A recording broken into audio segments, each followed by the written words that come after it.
Hello everybody, GameFreak9917 here, and I'm back today with more Forza Horizon 2 on the Xbox One. I'm bringing you another car review, and today I got something a little bit special. Now before I have reviewed both of this car's sort of rivals, the Porsche 918 and the McLaren P1. And the reason why these three cars are rivals are because they're all insane hybrids. But today I'm going to be reviewing the 2013 Ferrari LaFerrari.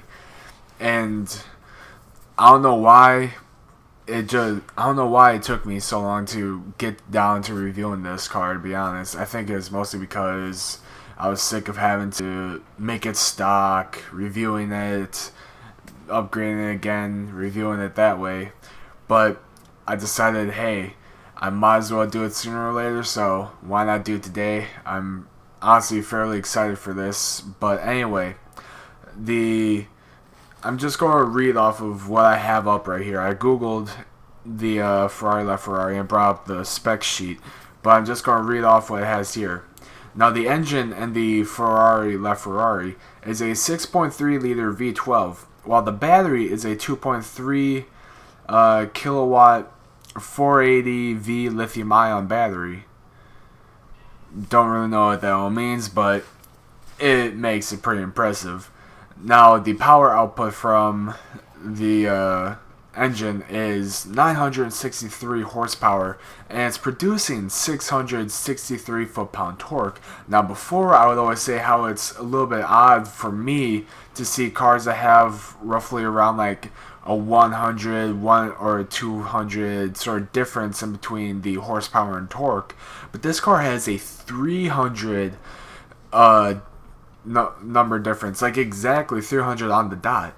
Now, before I've said also that, or I haven't actually said it, but basically that means this car has a lot of horsepower, but because of the low amounts of torque, it's able to keep those wheels grounded. It's able to get the grip necessary. And just sort of an example of that, Jeremy Clarkson, when he and Richard Hammond went on the perfect road trip, they said Jeremy Clarkson was in the newest Mercedes SLK Black Edition or whatever it was, something like that. And before, he had said that it would always spin. It would destroy the tires. It was very scary to drive almost. But he said that even though they increased the horsepower a little bit, they reduced the torque, so now it was actually able to grip. And that's basically why having low torques can actually be a little bit more beneficial, because it allows the car to grip just a little bit more. But anyway, since I can't necessarily afford this car, or, well, I can, but I want to make sure I have enough money for future reviews, I'm going to be using my personal one. So I'm in the auto show right now, but anyway, back out, you can see I'm in my LaFerrari, and this is completely stock. I made sure to take everything off. I double checked, triple checked, quadruple checked, and it is completely stock. And of course it's raining, just wouldn't be a review if it wasn't. Now, if this has any sort of natural aspiration, or why do I keep wanting to say natural aspiration? If it has any aspiration at all, I'm not exactly sure. If it is, it's probably turbocharged. But anyway, let's go ahead and just see what that V12 sounds like.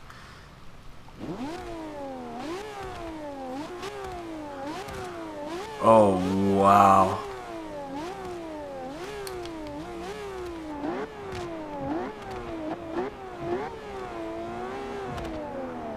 My god, that sounds so good. And the interior on this car is phenomenal as well. Very nice attention to detail, very good looking interior.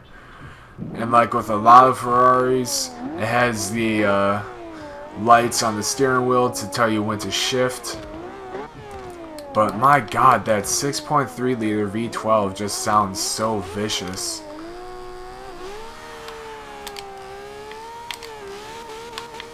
Anyway, it stopped raining, but it's still a little bit damp. Oh man.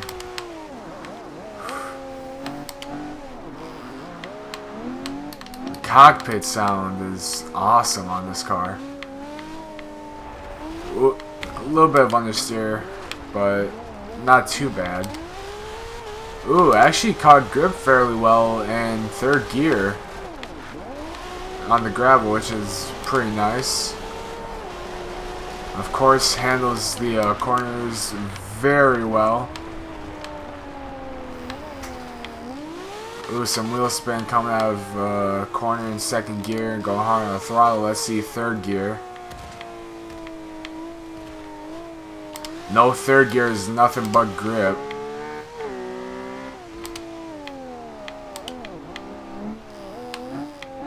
Ooh, had a little bit of a spin there in third gear. But wasn't anything too dangerous.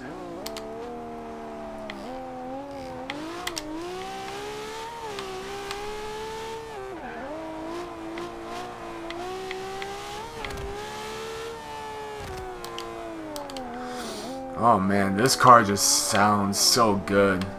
Like, that's why I'm not talking all that much, just because I'm trying to listen to that engine as much as I can.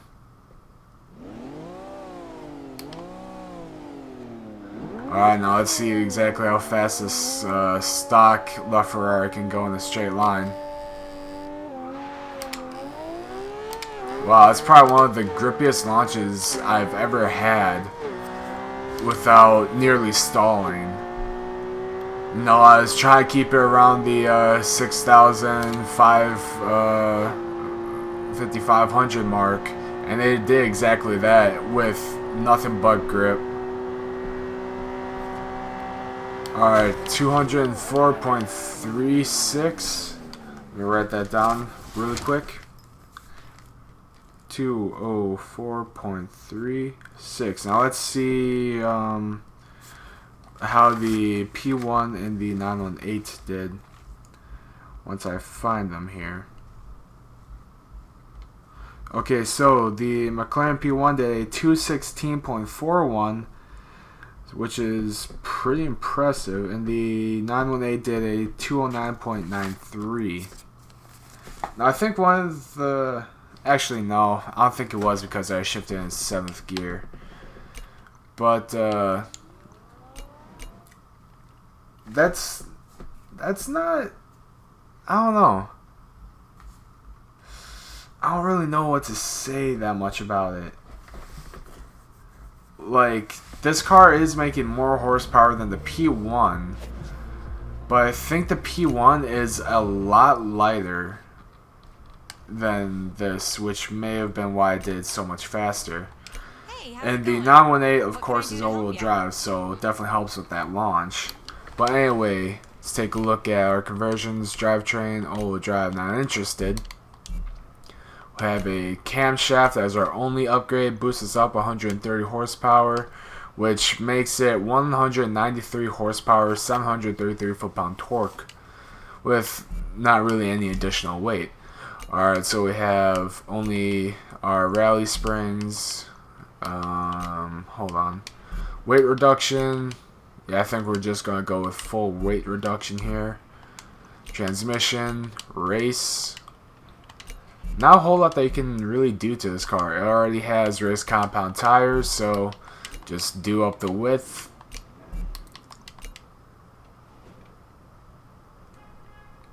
And of course, we're going to keep the stock rims on. And we have a race splitter and a race wing. The wing looks kind of awkward on this car, I must say. Not exactly sure why.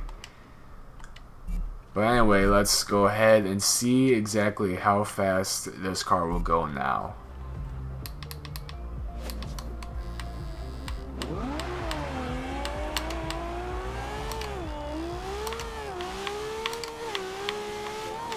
So the car does sound a little bit more aggressive, actually.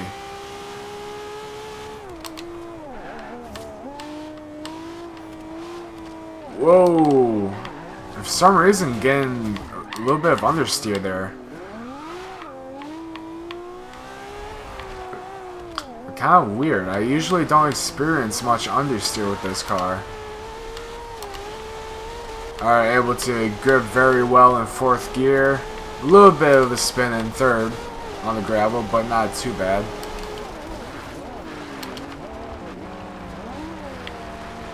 Let's see, 3rd gear, come around the corner, hard on the throttle. A little bit of wheel spin.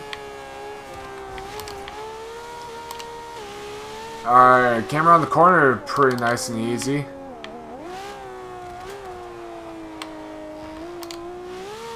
Yeah, there's a little bit of wheel spin pretty much any time that I'm hitting hard on the throttle in 3rd gear, around and coming out of a corner, but it's not bad. It's like you can counter steer and it'll pretty much snap right into position.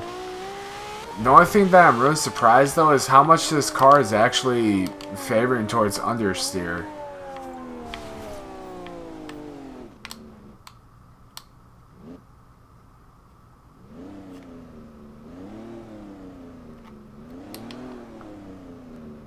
Alright, let's go ahead and see how fast the fully upgraded LaFerrari is now.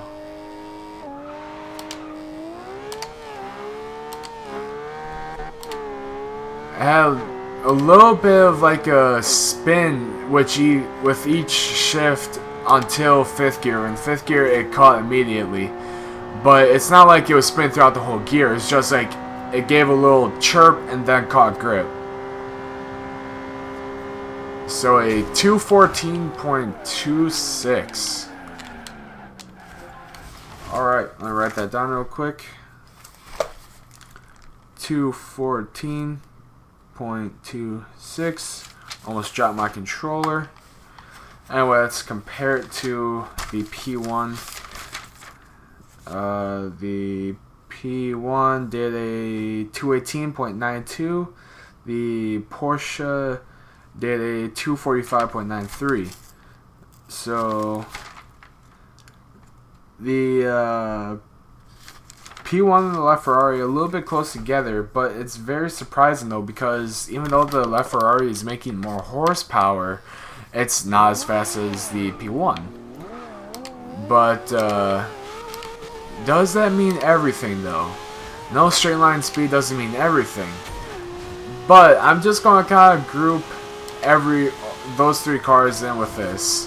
And even though I was basically doing that before, because I did a whole thing where I compared the 3 of them just side by side right away, in a little series. You know, I was comparing them stock, I was doing speed and handling on both of them, or on all 3 of them.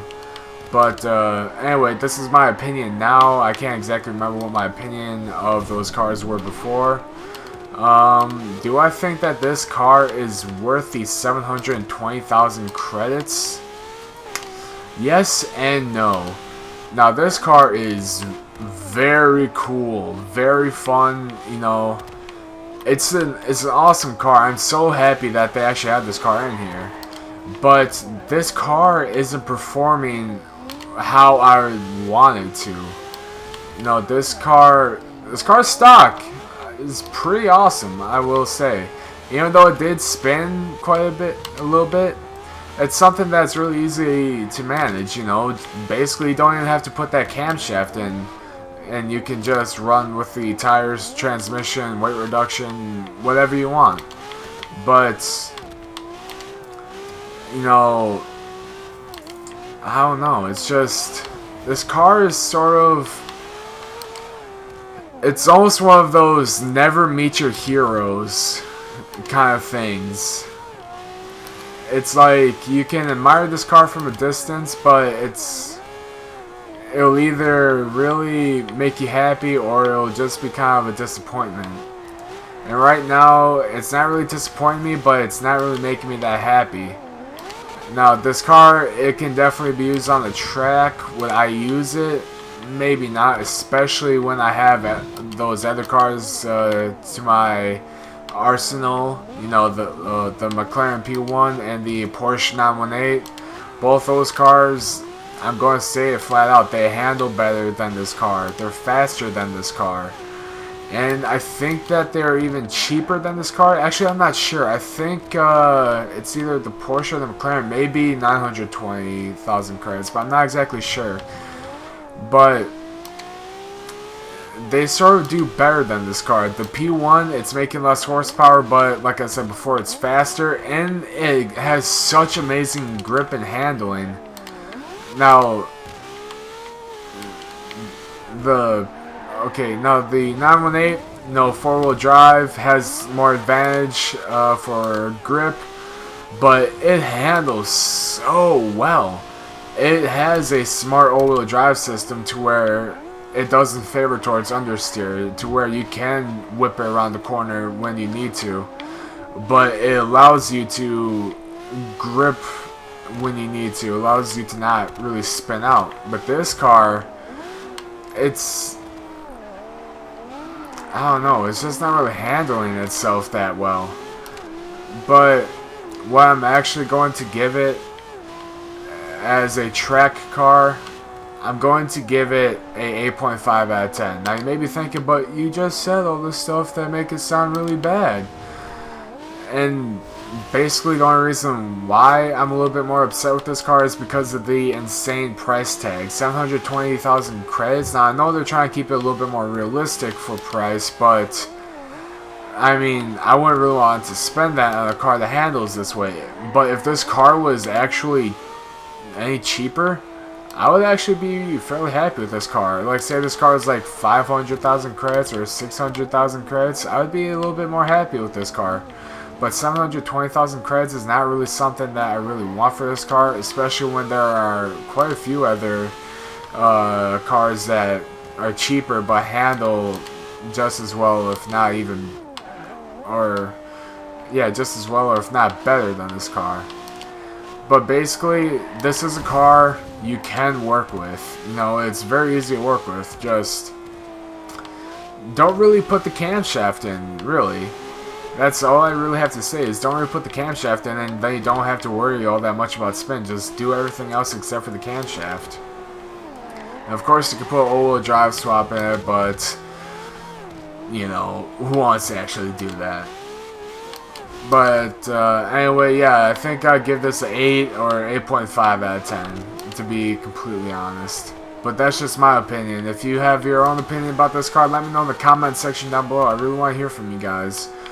If you know, if you guys want to see me review a car, let me know in the comment section down below. That way it gives me a little bit more of an idea of what you guys want to see. But anyway, I'd like to thank you all so much for watching. If you enjoyed the video, let me know in the comment section down below, or just give the video a thumbs up. If you want to see more content from me and my friends and I record with them, make sure to hit the subscribe button. I'll be uploading daily. And again, I'd like to thank you all so much for watching, and I'll see you in the next video.